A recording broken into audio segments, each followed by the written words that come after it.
Bonsoir à tous. On est ravis de vous accueillir ce soir. Vous avez répondu nombreux. On est très contents. Je suis accompagnée donc de Sylvie Rébriand et de David Tan. Hello. Pour rappel, donc du coup, comme d'habitude, vous recevrez le replay à la fin de ce webinaire. Donc pour l'ensemble des inscrits, connectés ou non à l'instant. Je suis avec ma collègue Émilie aux manettes pour répondre à vos questions sur le chat. Bonsoir. On essaiera également d'y répondre en direct au fil de l'eau. Voilà. Et puis, on vous laissera dans tous les cas nos coordonnées si vous avez des questions plus personnelles à poser, nous contacter directement sans souci. Voilà. Et on va commencer par les présentations. Donc, honneur aux dames. Donc, Sylvie, toi, tu es naturopathe d'orientation hygiéniste et holistique depuis plus de 15 ans. Tu accompagnes tes patients sur deux axes principaux qui sont le mouvement et la respiration. C'est ça. C'est bien ça? Tout à fait. Et toi, David, donc tu es ostéopathe, kinésithérapeute et coach de vie. Tu accompagnes les personnes qui ont des soucis d'insomnie, de stress chronique, de burn-out. Tu as également mis au point une méthode, la méthode Life Force, dont tu peux peut-être nous dire quelques mots. Tout à fait. C'est une méthode d'accompagnement qui est basée sur les 30 dernières années d'expérience que j'ai de professionnel de santé. Ma spécificité, je pense, c'est que j'ai eu la chance de beaucoup voyager puisque j'ai traversé presque 80 pays, 78 exactement les 30 dernières années. Et je me suis vraiment focalisé sur ce qui est la fondation de la vie pour moi, santé, vitalité et amour. Parce que sans santé, on est malade, sans vitalité, on n'a pas d'énergie, on est fatigué tout le temps, et sans amour pour nous et pour les autres, ça pique, on se sent sans aucune valeur. Donc à travers tous ces voyages, à travers où j'ai eu la chance de travailler dans beaucoup de pays, de travailler pour des ONG les 30 dernières années, encore une fois, et je me suis focalisé sur l'anthropologie du soin. Qu'est-ce qui, à travers les âges et à travers les différentes cultures, quels sont les points communs? Ça s'appelle les principes du vivant qui reviennent systématiquement pour soutenir la santé, pour soutenir l'énergie de vie, la vitalité et pour être en amour. Et on va voir, ce soir, on va aborder le sommeil qui est une clé essentielle pour les rythmes de vie et puis bien sûr la respiration aussi à travers le bol d'air Jackie. Ok, super. Donc, on va pouvoir profiter de vos connaissances à tous les deux autour de cette thématique-là pour retrouver un sommeil profond et réparateur. Du coup, David, je te laisse commencer sur la partie sommeil. Avec plaisir. Merci beaucoup, Jessica. Alors, est-ce que vous savez comment on retrouve un sommeil profond et réparateur? Et oui, c'est tout à fait possible quand on est adulte et qu'on a du mal à dormir depuis un certain nombre d'années, parfois, de retrouver un sommeil profond, un sommeil réparateur comme on avait peut-être quand on était enfant. Ce qui est super important de comprendre dans le sommeil, et c'est une des clés, souvent c'est la clé oubliée pour être en pleine énergie, avec une bonne immunité, en pleine santé, et du coup aussi pour être en amour et en joie dans sa vie. Le sommeil, la première clé, je vais vous dépeindre une façon globale de comment fonctionne le sommeil pour que vous compreniez comment ça se passe. Et ensuite, je vais vous partager 4 clés que vous allez pouvoir mettre en pratique dès ce soir, après le webinaire, pour accéder, retrouver un sommeil profond et de qualité. La première chose essentielle à comprendre, c'est que le sommeil, ce n'est pas simplement une longueur. J'imagine que vous allez pouvoir nous mettre dans le chat, et Émilie et Jessica vont pouvoir voir ça, et nous aussi avec Sylvie, on va pouvoir interagir avec vous dans le chat, bien sûr. Ce qui est super important pour nous, en tout cas pour moi, on prendra un temps si vous avez des questions, et avec plaisir, je répondrai à vos questions. Est-ce que ça vous est déjà arrivé, première question, de dormir 8 heures et de vous lever fatigué le lendemain matin? Mettez-nous dans le chat si ça vous est déjà arrivé. Moi, personnellement, ça m'est déjà arrivé. Je suis sûr que toi, Sylvie, ça t'est arrivé aussi. Et Jessica, pareil. Très souvent. On dort 8, parfois 9 heures, et vous vous levez complètement la tête dans les chaussettes le lendemain matin. Comment ça se fait? on vient de dormir 8 ou 9 heures, on ne devrait pas être fatigué. Parce que le sommeil, ce n'est pas simplement une longueur, c'est aussi une profondeur. Imaginez une piscine, j'aime donner cette image mentale, quand on va dormir le soir, on rentre dans une piscine qui fait 50 mètres de longueur, une piscine olympique. C'est un petit plongeur de sommeil qui va plonger dans la piscine et vous allez voir que le sommeil, il fonctionne par cycle. Donc, le sommeil, il a 2 dimensions, une longueur, mais aussi une profondeur. Ou dit autrement, la qualité de sommeil, elle est intimement liée avec la profondeur avec laquelle vous plongez dans votre sommeil.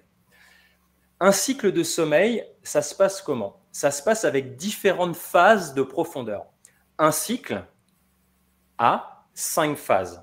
Ça veut dire que là, vous voyez le petit plongeur, par exemple, on va prendre le petit plongeur David qui va rentrer, je me couche et j'ai le marchand de sable, on parlera du marchand de sable tout à l'heure, qui vient me chercher avec mon premier train de sommeil.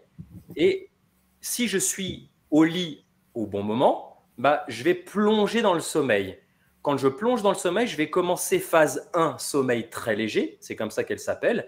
Si je ne suis pas dérangé, je vais descendre un petit peu plus profond, dans un sommeil plus profond, on appelle ça phase 2, sommeil léger. Phase 1, très léger. Phase 2, léger. Phase 3, si je ne suis pas dérangé, sommeil profond.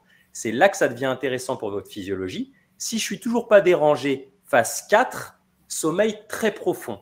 Ça, c'est le sommeil le plus réparateur pour votre physiologie, pour votre corps, mais pas que, pour votre esprit aussi. C'est notamment en phase 4, dans ce sommeil très profond, que votre cerveau, surtout si vous êtes énormément stressé en surcharge cognitive pendant la journée, en ce moment, c'est à ce moment-là que le cerveau se nettoie. On appelle ça le système glymphatique. C'est le système lymphatique du cerveau et il se met en branle quand on arrive au fond de la piscine. Phase 4, sommeil très profond. Quand le petit plongeur il arrive au fond de la piscine, il fait une culbute et il va pousser sur les pieds pour remonter. Et juste avant d'arriver à la surface, il va s'arrêter, faire un petit palier qui est la phase 5. Cette phase 5, on appelle ça le sommeil paradoxal. Je suis sûr que vous avez déjà entendu parler de ça. Pourquoi? Parce que c'est le sommeil où on rêve. On appelle ça aussi autrement REM, Rapid Eye Movement. C'est un sommeil où on a des mouvements oculaires très, très rapides. Donc ça vient de ce que je viens de vous décrire, c'est un cycle de sommeil. Et un cycle, ça dure grosso modo 1h30. En fait, ça dure entre 80 et 200 minutes. La majorité des adultes, c'est autour d'1h30. Et dans la nuit, mes amis, vous faites entre 4 à 6 cycles de sommeil. Quand vous dormez, entre 6 et 8 heures, vous faites 4 à 6 cycles de sommeil traditionnellement dans une nuit. Est-ce que ça fait sens pour vous, Jessica, Sylvie, ça fait sens? Est-ce que déjà, dans le chat, pour vous, de comprendre ces 2 dimensions du sommeil, la longueur et la profondeur, de comprendre que le sommeil, il fonctionne par cycle, il y a plusieurs cycles dans une nuit, on appelle ça polycyclique, et un cycle est composé de 5 phases différentes de profondeur du sommeil. Est-ce que ça fait sens? Tout à fait. Oui, nos participants ont l'air d'approuver. Génial. Alors, mettez-nous dans le chat si vous avez, est-ce que vous avez des soucis de sommeil? Est-ce que parmi vous, il y en a certains qui sont insomniaques? Est-ce que parmi vous, il y a certaines personnes qui ont des problèmes d'endormissement peut-être? Ça prend énormément de temps à s'endormir. Et est-ce que parmi vous, certains ou beaucoup peut-être ont des réveils intempestifs avec du coup des soucis à retrouver le sommeil? Est-ce que ça vous est déjà arrivé ça? En tout cas, on a beaucoup de personnes qui nous disent qu'ils ont des problèmes de sommeil. On a des oui partout, oui. Bon. Des personnes qui ont des réveils nocturnes vers entre 2, 4 heures du matin, 3 et 4 heures. Okay. Des personnes qui ont des problèmes d'apnée du sommeil et d'autres qui ont des problèmes à l'endormissement. Alors, on verra, je vous donnerai à la fin de ma présentation 2 outils respiratoires qui sont fabuleux pour favoriser l'endormissement. en début de nuit et si vous vous réveillez dans la nuit pour redormir. Et vous allez voir que ces outils-là, si vous les mixez en faisant une séance de bol d'air Jacquier juste avant de dormir, vous allez voir que ça va appuyer sur la pédale de frein de votre physiologie qu'on appelle le système parasympathique. Ça va vraiment vous mettre dans de très bonnes conditions pour rentrer dans le sommeil et avoir une nuit régénératrice. Une chose essentielle à comprendre, c'est que le sommeil, il a besoin de régularité. Ça, c'est quelque chose qui est essentiel à percevoir et à comprendre. Et que toutes les actions que vous allez mettre en place à partir du moment où vous vous réveillez le matin vont compter pour la qualité de sommeil que vous allez avoir la nuit suivante.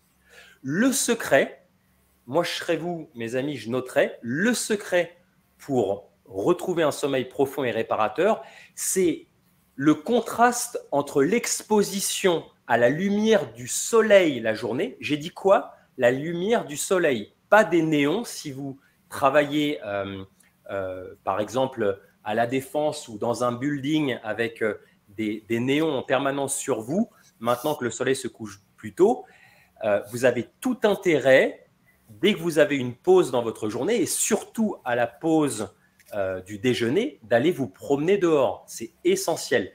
Contraste entre la lumière du soleil la journée et l'obscurité totale la nuit. Ça, c'est une pépite qui est essentielle pour recaler ce qu'on appelle ces rythmes circadiens. J'ai dit quoi? Les rythmes circadiens. Les rythmes circadiens, ça veut dire quoi? Ça veut dire rythme jour et nuit. L'être humain, nous sommes des êtres qui sont faits pour vivre la journée et on fonctionne par cycle. Et vous savez bien, on a une horloge interne. L'idée pour avoir une vie heureuse, épanouie en énergie et en santé, ce qu'on veut tous, c'est de respecter nos rythmes circadiens. Et là où le bas blesse, c'est que dans nos sociétés, vous le savez bien, n'hésitez pas à me mettre, à nous partager, à Jessica, Sylvie et moi, si vous êtes d'accord ou pas, si ça fait sens ou pas. Si vous n'êtes pas d'accord, on en discutera après avec plaisir. Dans nos sociétés, on est hyper stimulé en permanence. Et notamment, que je le retrouve à cause de ça. Ça a un impact énorme sur la qualité de votre sommeil. Le truc à comprendre, deuxième pépite pour vous, c'est pour retrouver un sommeil profond et réparateur, pour soutenir votre vie, vous avez besoin de faire ce qu'on appelle un digital sunset. Ça s'appelle un coucher de soleil numérique. Et ça, c'est minimum 1 heure avant votre heure d'endormissement. Ça, c'est super, super important à comprendre. Donc, tu entends par là, David, ce qu'on a justement Simone qui posait la question, que du coup, si elle s'équipe d'une lampe imitant le soleil, du coup, ça peut fonctionner. Alors oui, c'est une très bonne question, Simone. Merci pour cette question. Effectivement, si tu habites dans une zone, par exemple, très au nord, où les journées sont beaucoup plus courtes, ou dans un endroit où le temps est souvent tristounet, gris, et du coup, il y a moins le soleil est moins fort, même si bien sûr la lumière solaire passe à travers les nuages. On peut faire un complément avec ce type de lampe, tout à fait. Ouais. Mais ça ne remplace pas le fait d'aller promener dehors en nature et de t'exposer à la lumière au milieu de journée, là où le soleil est le plus au zénith. C'est vraiment super important. Ce que je voulais vous partager maintenant, pour que vous compreniez ce concept de digital sunset, de ça, éteindre son téléphone, éteindre l'ordinateur 1 heure avant d'aller vous coucher. Pourquoi? Parce qu'il faut comprendre que le sommeil fonctionne vous avez un petit poids à ce niveau-là de votre anatomie dans le cerveau qu'on appelle la glande pinéale. Et la glande pinéale, elle est responsable pour la sécrétion des hormones du sommeil. Il y en a 3. Alors, je vais vous les citer. Il y a la mélatonine dont vous avez certainement entendu parler, qui est une hormone neuroprotectrice. Longtemps, on a cru que c'était l'hormone du sommeil. En fait, l'hormone du sommeil, c'est la valentonine. Et ensuite, on a une autre hormone qui s'appelle la 6-MH. Peu importe les noms, ce qui est important de comprendre, c'est que cette glande pinéale, elle va sécréter donc ces hormones, notamment la mélatonine, quand elle va les produire quand votre peau, quand votre visage reçoit la lumière du soleil. Elle passe en mode production dans la journée. Elle va produire cette mélatonine. Et cette mélatonine et ces autres hormones qui gèrent vos rythmes circadiens vont être relâchées dans votre physiologie que dans l'obscurité totale. S'il y a de la lumière qui parvient toujours, de la luminosité sur votre peau c'est comme un panneau photovoltaïque, eh bien, il y a et surtout si vous voyez ce qu'on appelle la lumière bleue, si vous allumez le téléphone, on voit une lumière bleue qui imite le soleil à midi, votre glande pinéale va être confuse et va penser qu'on est midi et non pas 22h ou 23h. Donc, elle va continuer à être en mode production et pas en mode je relâche la mélatonine et ces autres hormones pour pouvoir rentrer dans un sommeil profond et réparateur. Donc, le biohack, c'est une des choses qui me caractérise dans le coaching que je fais, c'est vraiment le biohacking, des choses simples, des principes simples mais pas simplistes pour améliorer la qualité de notre vie. Si vous arrêtez les écrans 1 heure avant votre heure d'endormissement, vous allez considérablement améliorer la qualité de votre sommeil. Considérablement. Parce que quand on perturbe son cerveau avec les écrans, en fait, vous ne pourrez pas aller profond dans la piscine et passer du temps dans le sommeil très profond, la phase 4, qui est extrêmement régénérant pour votre corps et pour votre cerveau. Là, maintenant, la troisième chose que je voudrais vous partager, qui est clé, est-ce que vous allez pouvoir nous mettre dans le chat, est-ce que vous avez entendu cet adage? Moi, ma grand-mère me disait ça quand j'étais plus jeune. Elle me disait, le sommeil avant minuit compte quoi? Compte double. Alors, il y a une vérité là-dedans. C'est pas aussi exact que ça.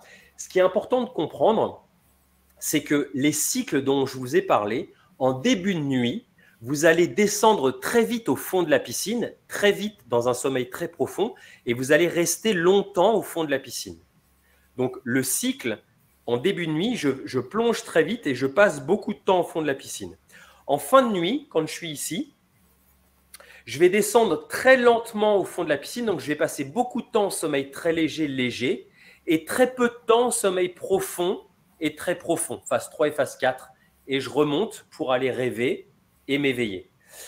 Donc, le sommeil en première partie de nuit, il est essentiel, surtout quand vous êtes épuisé, fatigué, surtout quand vous êtes malade, quand vous êtes accidenté et que vous avez besoin de régénérer votre corps. Vous avez besoin d'aller vous coucher tôt et de respecter votre rythme et d'honorer ces 2 premiers cycles. Ça, c'est essentiel pour avoir une bonne qualité de vie le lendemain. Parce qu'au final, mes amis, pourquoi on a besoin de bien dormir? Pourquoi? Simplement pour pouvoir profiter de sa vie le lendemain. Ceux qui dorment pas bien et qui l'ont marqué dans le chat, vous savez de quoi je parle. Votre qualité de vie est juste dans les chaussettes. Il suffit juste de faire 2 mauvaises nuits d'affilée, 2 nuits blanches, il n'y a plus personne au portillon. Vous n'avez plus de patience avec les enfants, vous n'avez plus de patience avec votre famille, avec vos collègues et avec vous-même. Donc, et bientôt, vous serez certainement malade. Donc, l'idée, c'est vraiment de raccorder l'importance que ça a à ce pilier de notre vie, ces rythmes de vie et ce sommeil de qualité. Une chose essentielle à vous partager avec ça maintenant, quand on a compris l'importance d'aller se coucher tôt, en fait, c'est pas tôt, c'est pas ce que je souhaite vous partager, c'est de respecter quand vient votre marchand de sable. C'est une façon poétique de le dire. C'est-à-dire respecter son premier cycle de sommeil. Je vais vous donner un petit hack pour vous, c'est pépite ce soir. Je vais vous inviter, si vous voulez, apprendre à recaler votre rythme, et on veut tous ça parce qu'on veut tous retrouver un sommeil d'enfant. pendant une semaine, je vais vous inviter à noter quand vous commencez à bâiller aux corneilles. Ça va donner ça. C'est-à-dire que vous ne bitez plus rien le soir. On appelle ça une dissonance neurocognitive en physiologie. Vous perdez complètement le focus mental, les yeux commencent à pleurer. Là, vous devriez être déjà au lit. Donc moi, ce que je vous propose, c'est ce que je fais dans les accompagnements, dans l'accompagnement Life Force que je propose, ou dans les différentes formations que je peux dispenser en ligne ou en présentiel.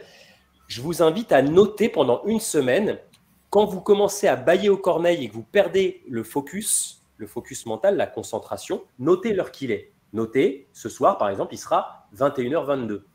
Okay ? Demain, vous allez peut-être noter 21h43. Après-demain, vous allez peut-être noter 21h02. Et à la fin de la semaine, je vous invite à nous partager, à envoyer un mail à Holist, à m'envoyer un mail à moi, et de faire la moyenne de ces 7 heures que vous allez prendre en note cette semaine. Quand vous allez faire la moyenne, vous allez avoir l'heure à laquelle passe votre premier train de sommeil. Imaginez le marchand de sable, comme quand on était enfant. Moi, ma maman, elle me parlait beaucoup du marchand de sable. Il conduit le premier train de sommeil. Si le train de sommeil, il arrive en gare de Paris, vous avez un train qui va de Paris à Marseille. Si le train, il arrive, la moyenne, c'est 22h15. Et que tu arrives sur le quai de la gare à 22h17, le train, il est déjà parti et vous ne l'aurez pas. Donc, il va falloir attendre 1h30 supplémentaire. C'est pour ça qu'on dit toss and turn. Vous allez tourner en permanence dans votre lit. Vous n'allez pas trouver le sommeil parce que ce n'est pas vous, ce n'est pas nous qui commandons quand on va dormir. C'est notre physiologie et notre cerveau qui est le patron et qui sait quand vous devez dormir. On a très peu d'influence volontaire sur cette partie de notre physiologie.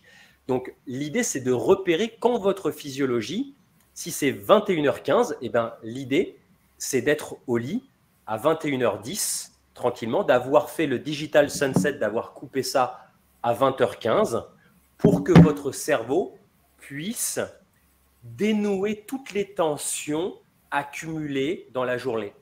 On appelle ça unwind. Pourquoi ? Parce que votre cerveau, il a besoin de cette zone tampon. Je vous donne un exemple très parlant. C'est comme si, imaginez l'erreur de débutant qu'on a tous fait, et peut-être vous péchez par ignorance et vous le faites encore. Vous bossez sur l'ordinateur, peut-être sur un PowerPoint, parce que pour le travail demain, vous devez rendre ce dossier-là. Peut-être vous regardez un film sur Netflix, et puis vous vous rendez compte que là, il est minuit et demi et je devrais aller me coucher. Vous fermez l'ordinateur et vous allez vous mettre sur la couette. Et qu'est-ce qui se passe ? Tu n'arrives pas à dormir. Pourquoi ? Parce que c'est exactement la même erreur qu'à minuit et demi, quand je ferme l'ordinateur. C'est comme si j'allais faire un sprint dans la rue, je reviens tout transpirant et je me mets dans le lit, tout transpirant. Clairement, je ne vais pas dormir parce que ma physiologie, mon cœur a été suractivé. Eh bien, votre cerveau, s'il est en train de bosser sur un dossier, un gros dossier pour le lendemain, ou vous êtes en train de regarder un film sur Netflix, il reçoit énormément d'informations de lumière bleue, il est en train de transpirer votre cerveau, votre glande pinéale. Donc, bien sûr que si vous vous mettez dans l'obscurité, comme il n'y aura pas eu cette zone tampon, vous n'allez pas dormir.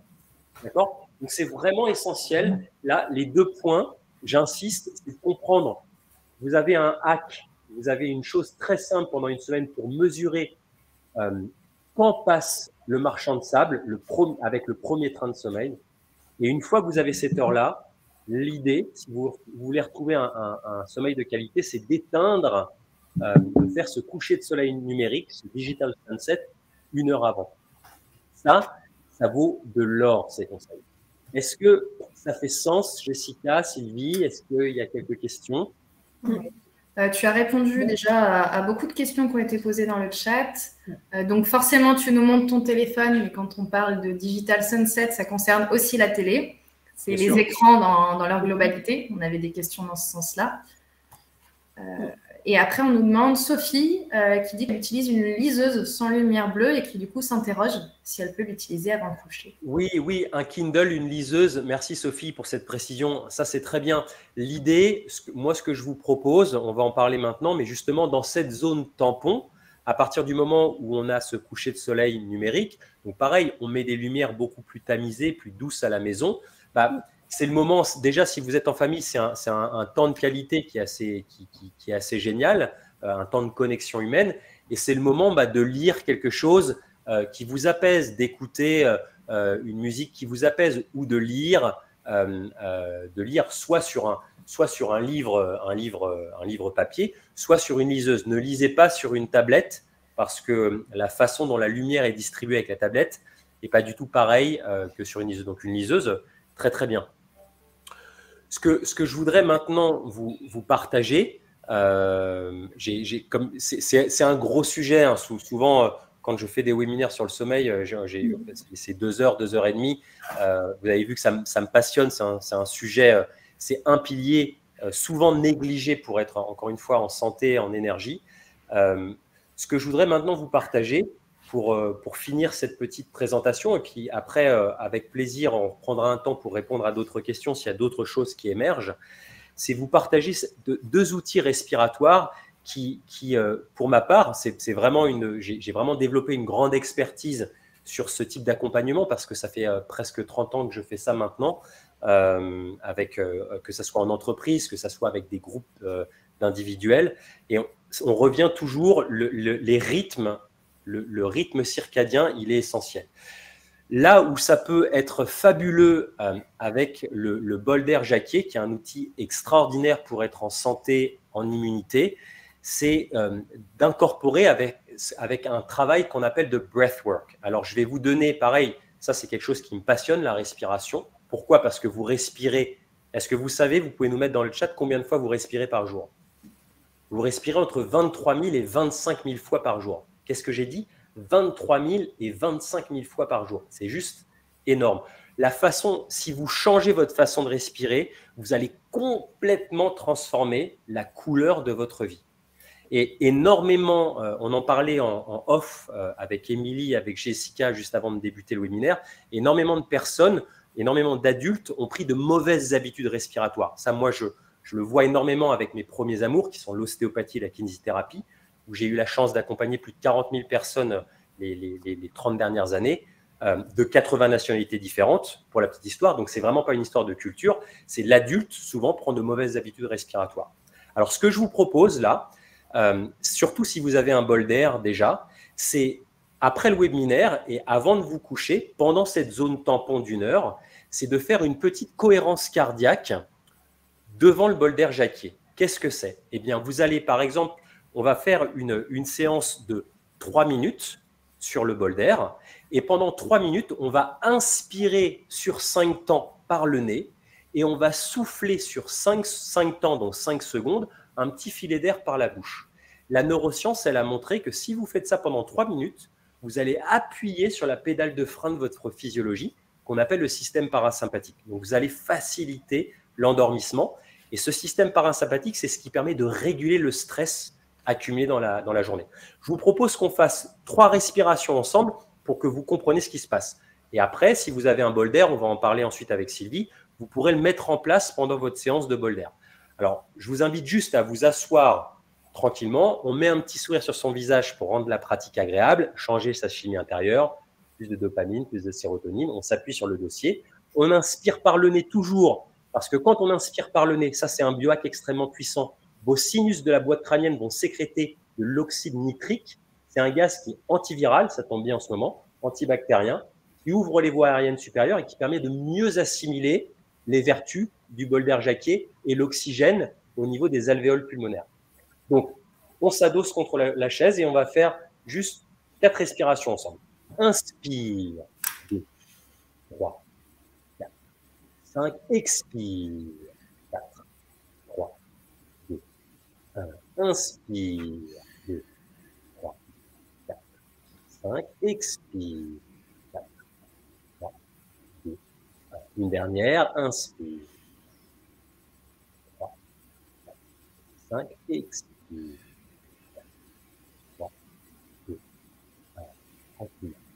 Si vous mettez cette respiration en place, si vous avez la chance d'avoir un bol d'air, faites-le avant de dormir face au bol d'air, à une séance de 3 minutes. Si vous n'avez pas encore de bol d'air, et bien simplement vous mettez sur votre lit, tranquillement, vous mettez les mains sur le ventre et vous faites cette respiration pendant 3 minutes. Et vous allez voir que ça, c'est déjà un outil respiratoire très simple, extrêmement puissant pour apaiser votre physiologie et rentrer dans l'endormissement de bonne façon. Si on a encore un petit peu de temps tout à l'heure, je répondrai à vos questions et je vous partagerai un autre outil respiratoire. Est-ce que cette partie a fait sens pour vous? Est-ce que ça vous a plu? Est-ce que vous avez des questions? Mettez-nous ça dans le chat et dis-moi, Jessica. Donc, en tout cas, ça plaît beaucoup. Tu passionnes nos internautes avec ce sujet-là. On a… Alors, hop, j'ai perdu ma question. Hop. On nous demande pourquoi il ne faut pas faire de pause entre l'inspire et l'expire. Alors, c'est une très bonne question. Je ne sais pas qui pose cette question, si tu as le prénom, mais c'est une très très bonne question. Je l'ai vu passer, je l'ai perdu. Mais… Une respiration qu'on appelle cyclique. Pourquoi? Parce que quand tu fais cette respiration, elle s'appelle cohérence cardiaque. Parce que tu vas mettre en cohérence ton rythme cardiaque avec ta respiration sur un des biorhythmes les plus puissants qui est la fréquence de 0,1 Hz. Donc, c'est une respiration qu'on appelle cyclique, une inspiration suivie d'une expiration.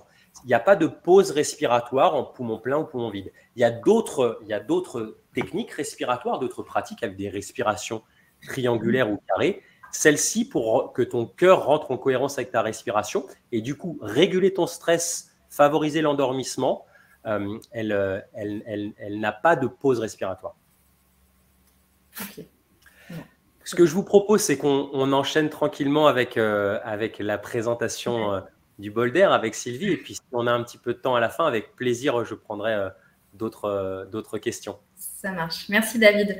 Donc, toi, Sylvie, maintenant, tu vas développer un point crucial en rapport avec la qualité du sommeil et la santé de façon globale. Donc, c'est celui de l'oxygénation cellulaire. Merci. Bonsoir à toutes, bonsoir à tous. Alors, effectivement, merci David d'ailleurs pour tout ce que tu as dit sur le sommeil et sur la respiration. Beaucoup de bon sens. Et l'hygiène vitale au naturel, c'est souvent du bon sens et il est nécessaire de le rappeler. Donc, je vais développer le sujet plus précis, peut-être aussi un peu plus technique de l'oxygénation cellulaire. Donc, nous avons parlé respiration. Et au-delà de la respiration se trouve l'oxygénation. Donc, il est bon de faire un distinguo entre la respiration et l'oxygénation allant plus loin que la respiration. Oxygénation, ça s'entend au niveau de chacune des cellules de notre corps. Donc, pour résumer un petit peu le processus respiratoire, j'aime bien rappeler et dire que la respiration, c'est 3 phases. C'est capter l'oxygène, c'est le transporter et c'est le distribuer. C'est un peu de la logistique. On capte au niveau des poumons, c'est le grand hangar où se passe la zone de chargement et de déchargement. Donc on capte au niveau des poumons, on transporte par le sang l'oxygène ou jusqu'aux cellules. Et ce sont les cellules qui vont utiliser l'oxygène pour fabriquer de l'énergie. Donc je trouve qu'il est bon de le rappeler parce que bien souvent, quand on pense respiration, on se focalise essentiellement sur cette respiration qui est palpable pour nous, à travers le mouvement de la cage thoracique, à travers le ressenti de l'air au niveau des narines, et on oublie tout ce qui se passe en interne, c'est-à-dire l'acheminement et ensuite l'utilisation par les cellules de l'oxygène. Donc, je pense que c'était important de faire ce petit rappel. Et pourquoi la respiration cellulaire est-elle aussi importante? Donc, notez bien, on parle d'oxygénation ou de respiration cellulaire. Ce n'est pas une image, les cellules respirent réellement, c'est un terme qui est consacré. Et cette respiration cellulaire, cette oxygénation va permettre d'obtenir toute l'énergie qui nous fait vivre. En quelque sorte, il faut imaginer cette respiration cellulaire comme une combustion. Pour avoir une bonne qualité de combustion, pour avoir un bon feu de bois, par exemple, il nous faut un bon combustible un bois de qualité, bien sec. Mais si on n'a pas l'oxygène de l'air, en aucun cas, on aura la chaleur attendue.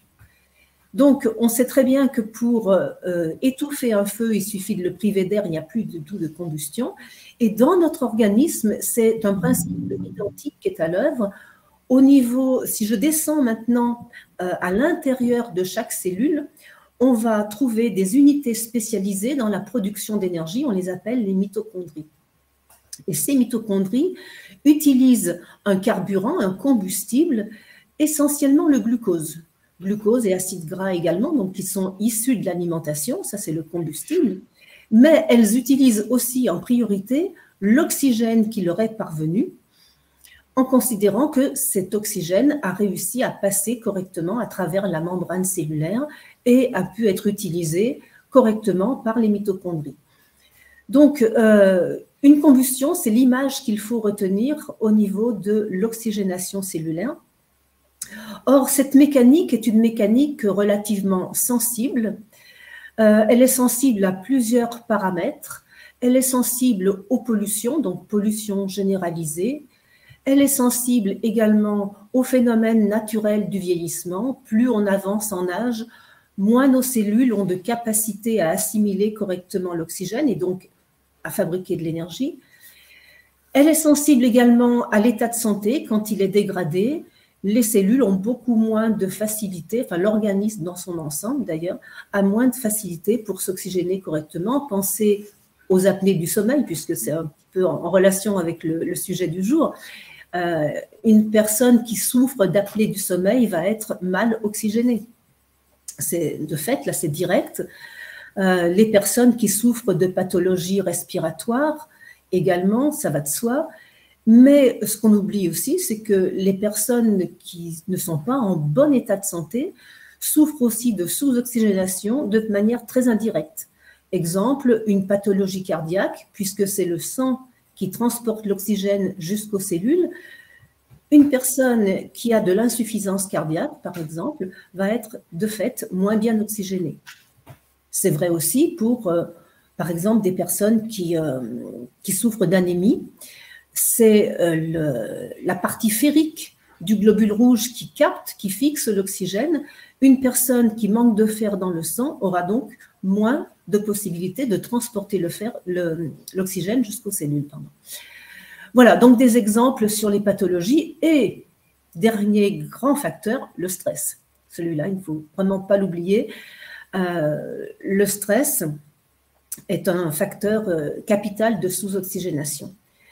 Et à partir de ce moment-là, quand on est mal oxygéné, pour toutes les raisons que je viens de vous expliquer, on est en défaut d'énergie, en déficit d'énergie. Je voudrais juste vous donner un élément très, très concret.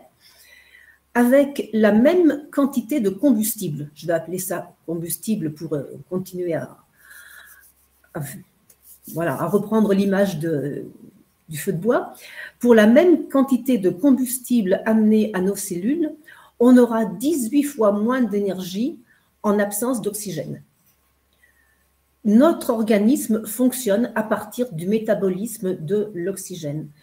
À partir du moment où une cellule est correctement oxygénée, elle peut développer tout son potentiel de production énergétique.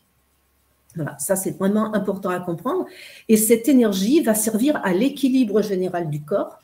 Elle va servir à la communication intercellulaire, elle va servir au renouvellement cellulaire, elle va servir au métabolisme de la cellule en elle-même qui a besoin de vivre et de se reproduire, et elle va servir aussi à toutes les fonctions spécialisées de nos cellules.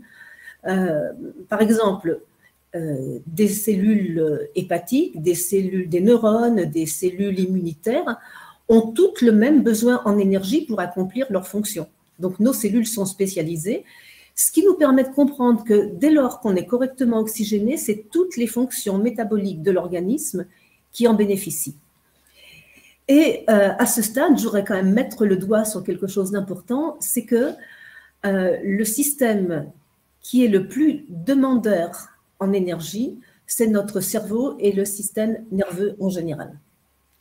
Et là, donc, on retrouve notre thématique du sommeil. on a besoin également d'avoir une bonne oxygénation pour que notre cerveau et notre système nerveux en général fonctionnent de manière équilibrée. Par contre, Sylvie, tu nous parles du coup d'oxygénation cellulaire, tu nous parles beaucoup d'énergie. Dans le cadre de notre sujet, on cherche plutôt l'apaisement. Et on a beaucoup de questions. J'ai relevé les questions d'Odile, de Dominique ou encore de Marc qui nous disent « Moi, si je fais du bol d'air avant d'aller me coucher, ça m'excite. » Alors, si tu peux nous expliquer comment l'oxygénation cellulaire contribue à retrouver un bon sommeil et quelles sont les astuces, à quel moment il faut faire du bol d'air pour justement que ça agisse plutôt dans ce sens-là que plutôt sur le côté énergie. Merci Jessica. Voilà, je ne m'étais pas vraiment perdue en route, mais c'était juste la nécessité de préciser un peu les choses pour comprendre réellement ce qu'amène le bol d'air. Alors, il est vrai que le bol d'air va apporter un côté apaisant, mais je vais y revenir tranquillement.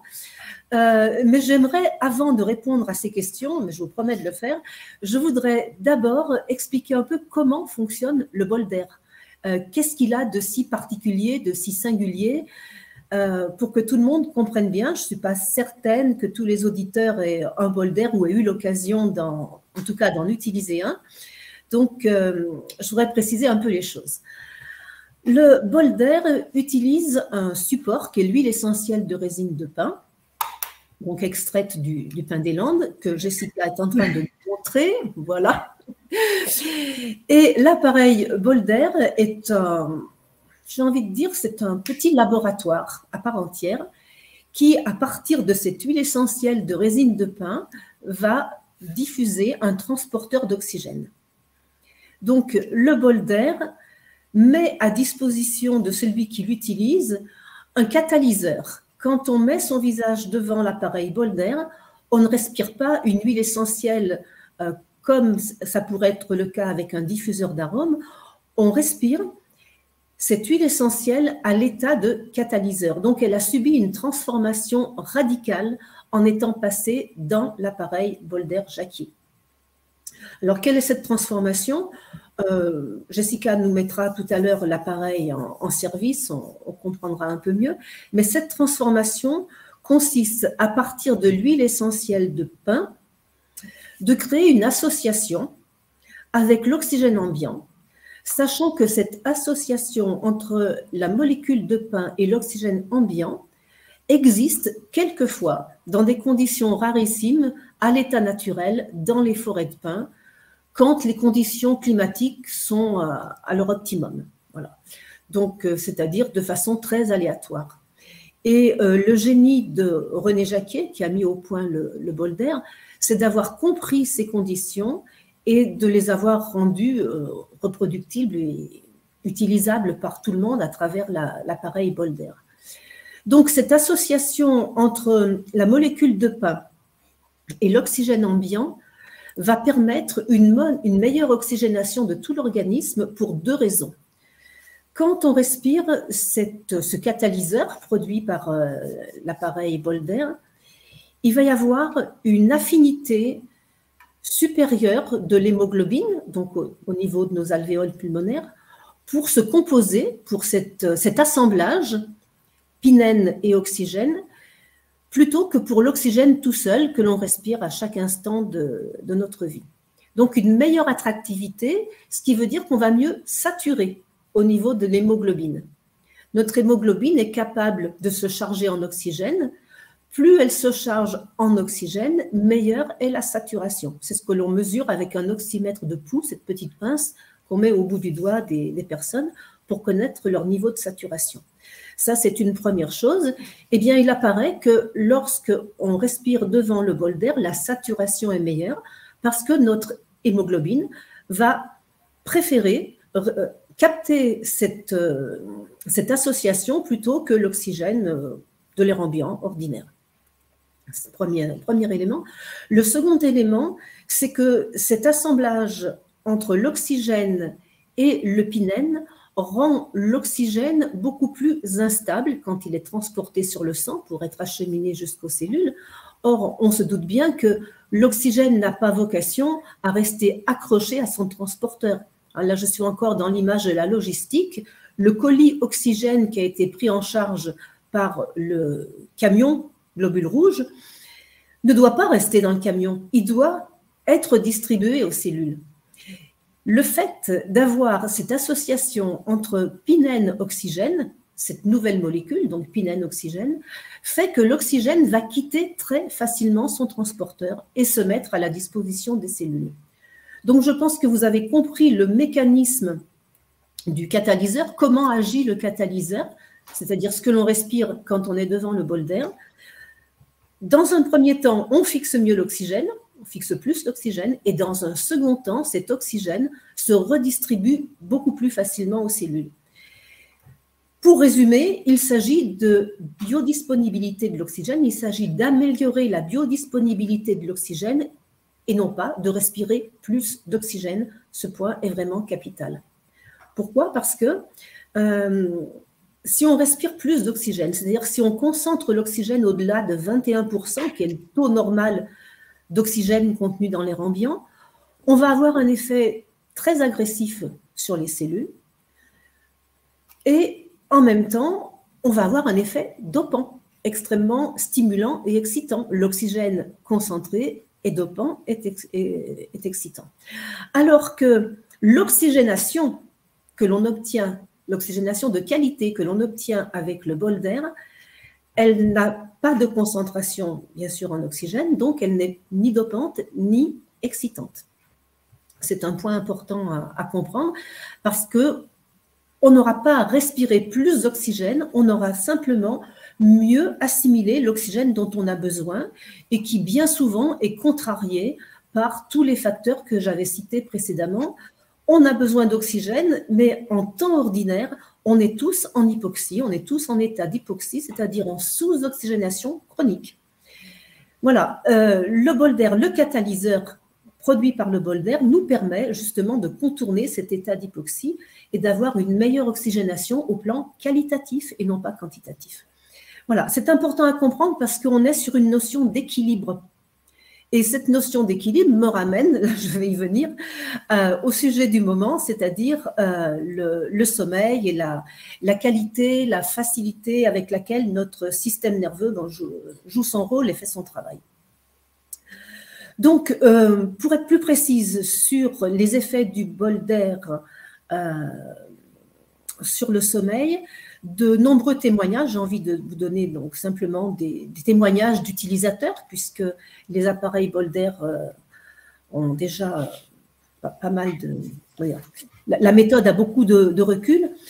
Et témoignages intéressants sur les apnées du sommeil, des personnes... souvent dans les cas d'apnée centrale. Quand je parle apnée du sommeil, je ne parle pas des apnées qui pourraient découler d'un problème mécanique, évidemment, strictement mécanique, mais des apnées dites centrales qui viennent d'un dérèglement, d'un léger dérèglement de cet équilibre du système nerveux. Eh bien, beaucoup de personnes ont constaté une amélioration. Donc, je conseille dans ces cas-là de tester le bol d'air à travers, pourquoi pas, la location d'un appareil pour voir sur une durée au moins d'1 mois quel est le niveau d'amélioration obtenu. Alors, je précise quand même que l'appareil bol d'air n'est pas un appareil médical, donc s'il y a traitement médical, s'il y a utilisation d'une machine spécifique pour l'apnée du sommeil, il n'est pas question de remplacer ce dispositif par un appareil bol d'air. Mais pour les personnes qui pensent qu'elles doivent faire de l'apnée, ou pour celles qui ne sont pas encore appareillées, je conseille vivement la location d'un appareil bol d'air pour mesurer les effets. Comme le disait David aussi tout à l'heure, il y a un effet apaisant immédiat. Les terpènes, donc les éléments contenus dans l'essence de résine de pin, ont des propriétés intéressantes, d'autant plus qu'elles sont peroxydées. Donc, cette transformation qui nous a permis d'obtenir le catalyseur, c'est une peroxydation. Et par la peroxydation, les terpènes vont avoir des propriétés supplémentaires et notamment des propriétés intéressantes sur le système nerveux parasympathique. Notre corps est géré par deux branches du système nerveux autonome, une branche plutôt dynamisante, la pédale de l'accélérateur, et une autre plutôt apaisante, la pédale de frein dont parlait tout à l'heure David, le système parasympathique. On sait que lorsqu'on fait une séance de bol d'air, immédiatement après, c'est le système parasympathique qui prend le dessus. Voilà. Il va y avoir place, voilà, au système parasympathique. Ce qui fait que si on fait une séance de bol d'air juste avant de s'endormir, on a de fortes chances pour trouver le sommeil rapidement. En revanche, si on attend un peu trop, là, c'est l'effet plutôt stimulant qui va se manifester. Donc, ce que je conseille aux personnes qui utilisent le bol d'air, c'est vraiment de faire une séance le soir, oui, au moment du coucher. Or, si vous faites une séance en soirée, par exemple, alors, c'est toujours variable, ça peut dépendre, ça peut varier beaucoup d'une personne à l'autre. Mais quand même, de manière générale, si on fait une séance en soirée, surtout si elle est relativement longue, on va avoir de l'énergie pour sa soirée. Parfois, c'est ce qu'on recherche, donc n'hésitons pas. Par exemple, une séance en rentrant de travail, si vous avez une soirée avec des amis, c'est une très bonne idée. Mais si vous voulez faciliter l'endormissement, privilégiez une séance plutôt courte, juste avant de vous mettre au lit. Mais juste avant, c'est vraiment juste avant. Donc, avec la cohérence cardiaque, pourquoi pas. Mais voilà, c'est juste avant l'endormissement. Ensuite, j'ai envie de dire, le bol d'air a un effet très intéressant aussi, dans la durée, sur l'humeur en général et sur le contrôle du stress. C'est quelque chose qui est important parce que je me demande comment on peut trouver facilement le sommeil si on est dans des préoccupations, des ruminations mentales, si on n'arrive pas à tenir le stress à distance. Et c'est important de pouvoir renforcer son système nerveux de façon générale, le rendre moins vulnérable, plus performant, plus solide, moins vulnérable au stress, moins vulnérable aux émotions ravageuses, par une utilisation régulière du bol d'air. Le bol d'air a comme propriété, en fait, de renforcer l'organisme et d'amener de l'équilibre. Et quand je dis renforcer l'organisme et ramener de l'équilibre, c'est aussi vrai au plan physiologique qu'au plan nerveux. Au plan de notre mental, de nos émotions, on a exactement les mêmes effets. Et ce qui permet aussi donc de peut-être pouvoir rentrer plus facilement dans le sommeil à partir du moment où on n'a pas toutes ces préoccupations qui nous trottent dans la tête. Et enfin, dernier point, le bol d'air a un effet relaxant sur la musculature striée et la musculature lisse. Donc, dans les deux cas de figure, aussi bien pour ce qui concerne la musculature striée que pour la musculature lisse, pouvoir lâcher ces tensions est un facteur qui forcément va aider à l'endormissement.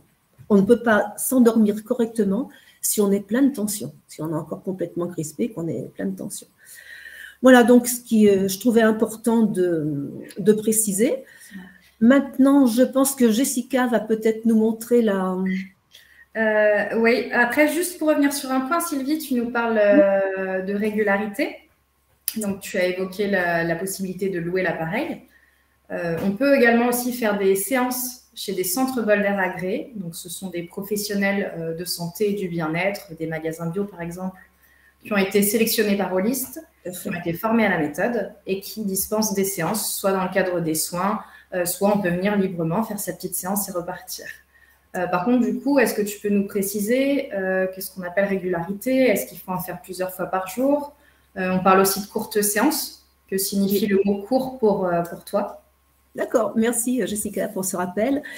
Oui, alors j'ai parlé de régularité, mais avant de revenir à la régularité, je voudrais juste souligner une chose très importante en ce qui concerne le sujet du jour. Sur le système nerveux, le bol d'air a une action également immédiate.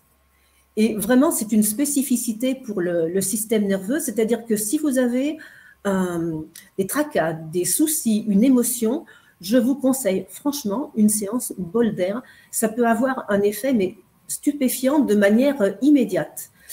Quand on parle de physiologie, ce que j'ai l'habitude de faire plus généralement, de métabolisme, d'équilibre de nos paramètres sanguins, pour obtenir une amélioration, il va falloir du temps, alors, des semaines, des mois, pour pouvoir constater une amélioration. Parce que là, on parle de la physiologie, de notre chimie intérieure. Mais honnêtement, sur le système nerveux, c'est tout de suite. Donc, c'est intéressant parce que c'est à la fois tout de suite et dans le temps. J'ai parlé effectivement de régularité. Et c'est important de pouvoir utiliser le bol d'air avec une certaine régularité. Autrement dit, la régularité, ce serait au minimum pour moi au moins 3 fois par semaine dans la durée. C'est en habitude de vie. Mais ça peut être également chaque jour. Il n'y a aucun problème particulier à utiliser le bol d'air chaque jour, 2 à 3 fois par jour, sachant que chaque séance entraîne entre 2 et 4 heures d'oxygénation cellulaire. C'est important de le comprendre parce qu'on a souvent l'impression de faire des séances très courtes, et je vais revenir effectivement sur cette notion de séance courte. La séance dure très peu de temps. Elle dure quelques minutes. Quelques minutes, selon le type d'appareil, il y a un appareil qui est un peu plus puissant que l'autre et devant lequel on va faire des séances très courtes de 2-3 minutes à chaque fois. C'est l'appareil aéro que vous voyez sur l'écran.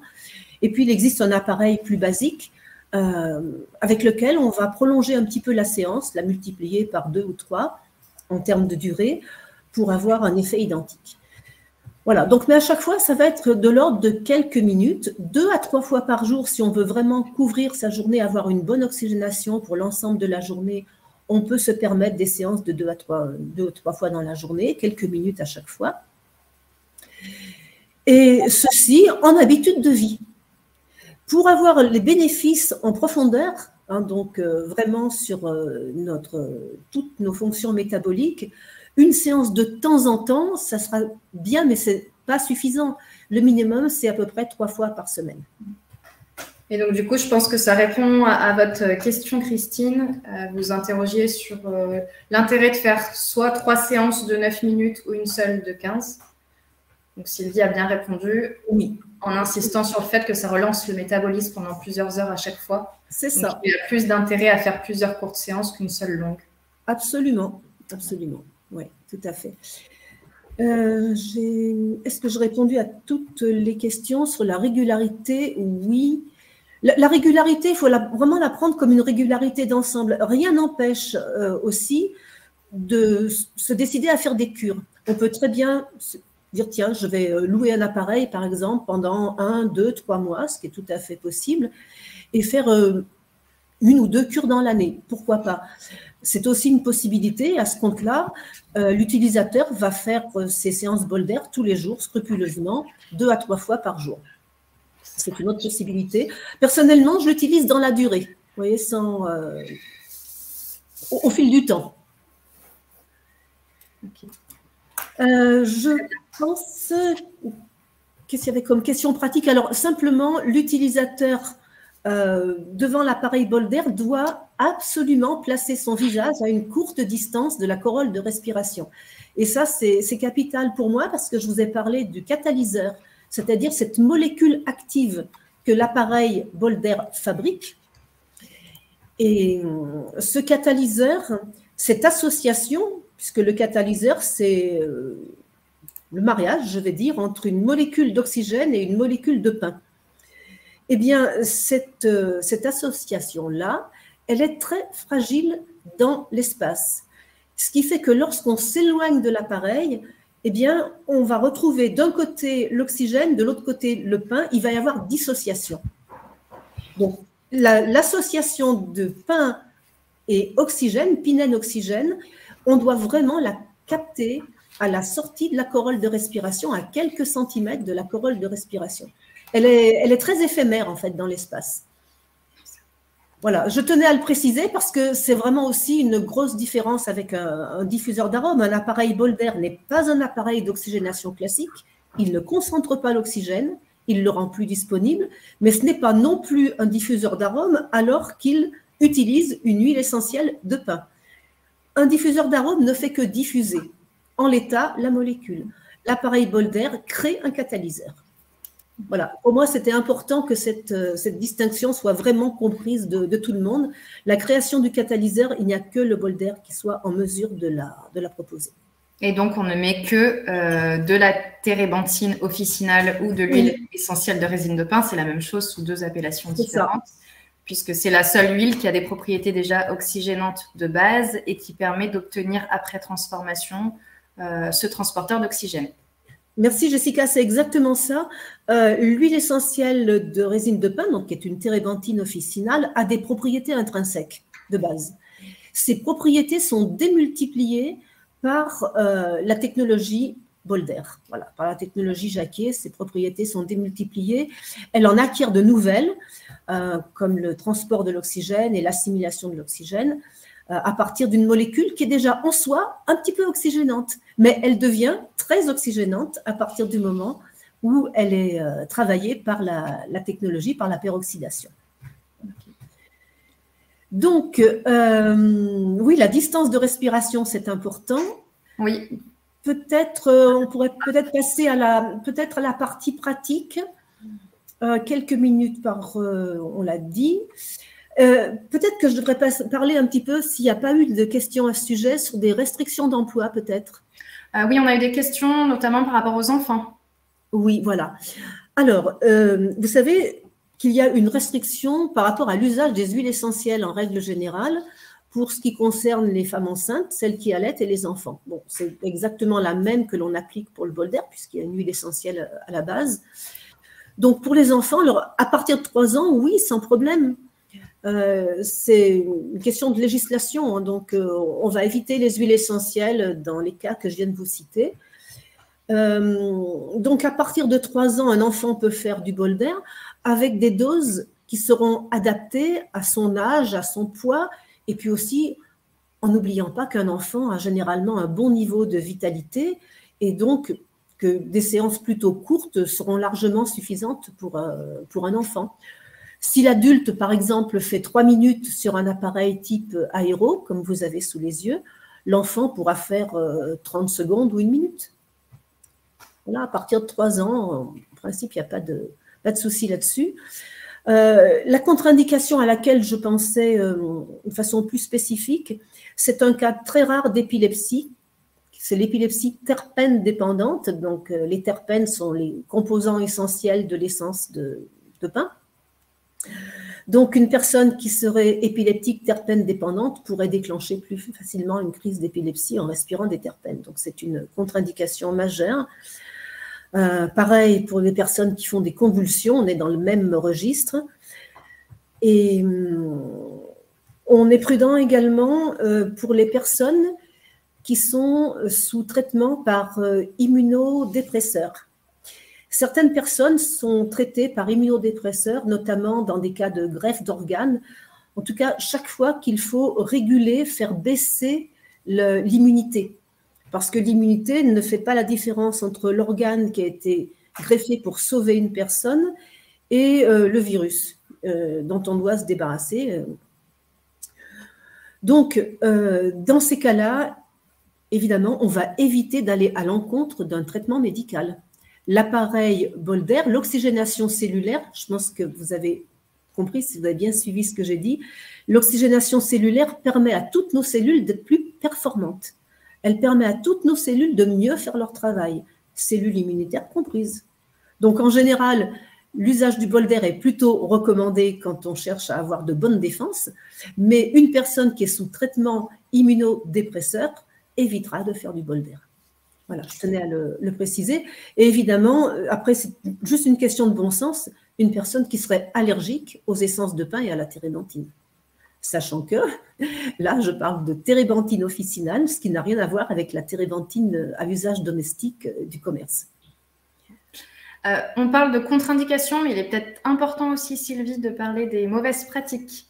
Je pense notamment aux personnes qui ne changent pas le résine. Donc, tu peux peut-être nous expliquer pourquoi il faut changer le résine régulièrement. Oui. Au niveau des questions, dans les mauvaises pratiques, on constate souvent, alors j'ai l'appareil à côté de moi, on va vous le montrer un peu plus.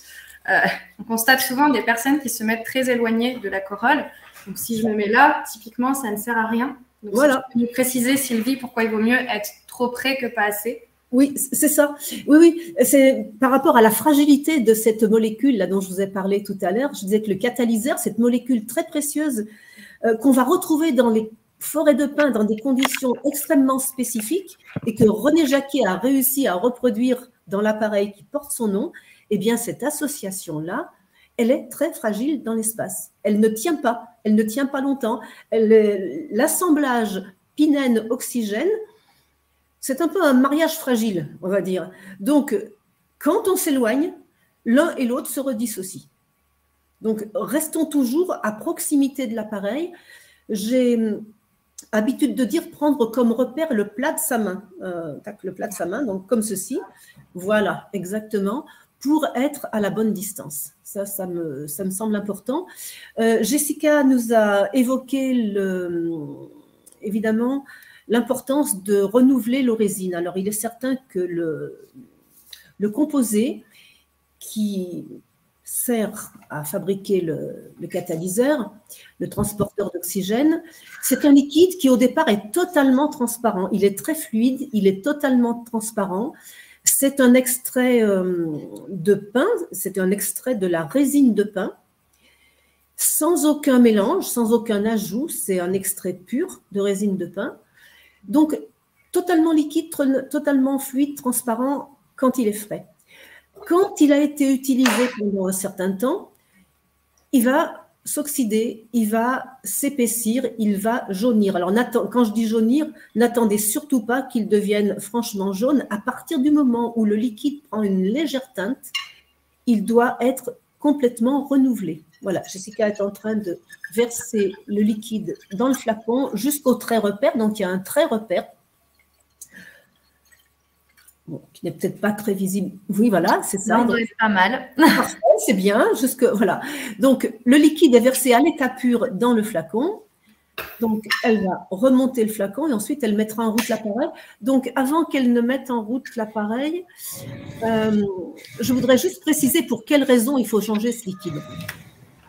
On a, avec la méthode Jacquet, quelque chose d'absolument exceptionnel, une méthode d'oxygénation qui apporte tous les bénéfices de l'oxygénation sans suroxygéner, c'est-à-dire sans agresser l'organisme par un stress oxydatif qui viendrait d'un excès d'oxygène. Il y a juste que les bénéfices d'une bonne oxygénation sans les inconvénients de la suroxygénation.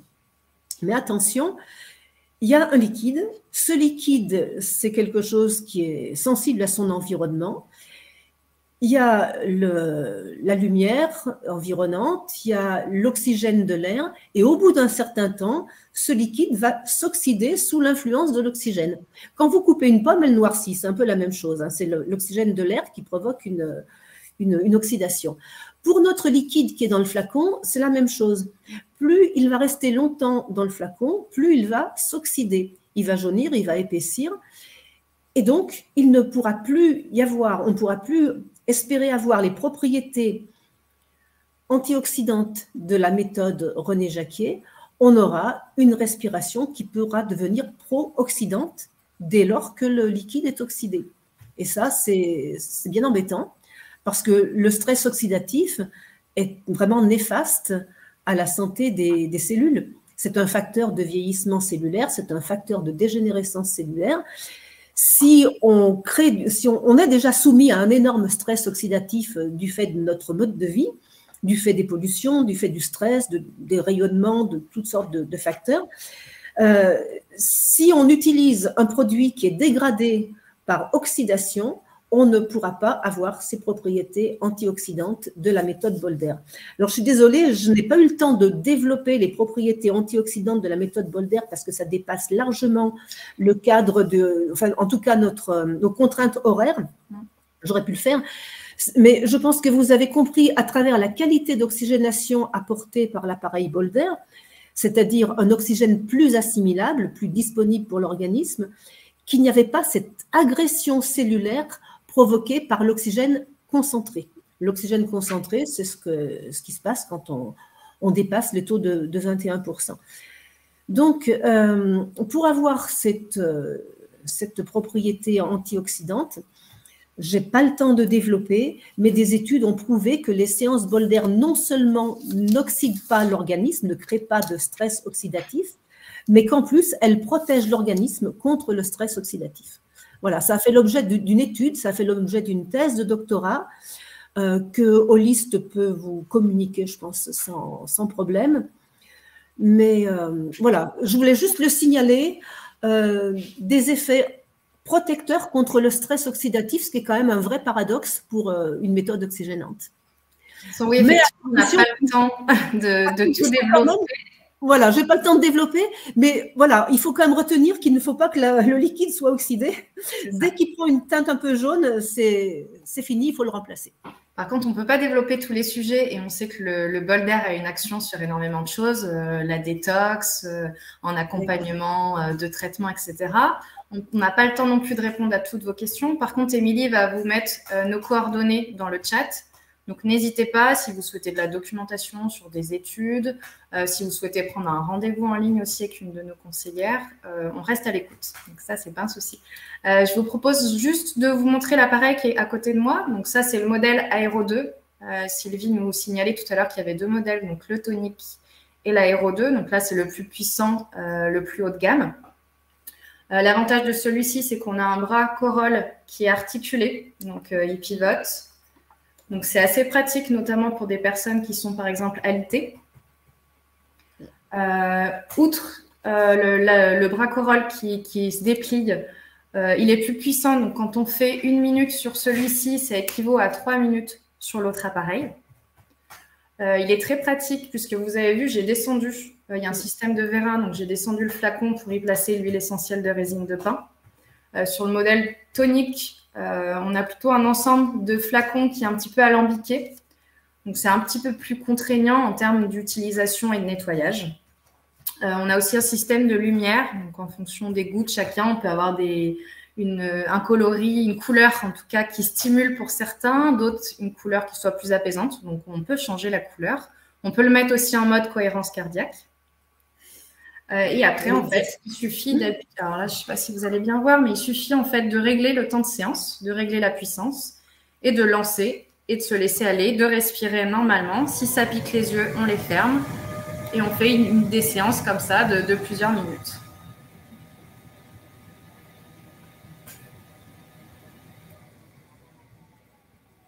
Voilà.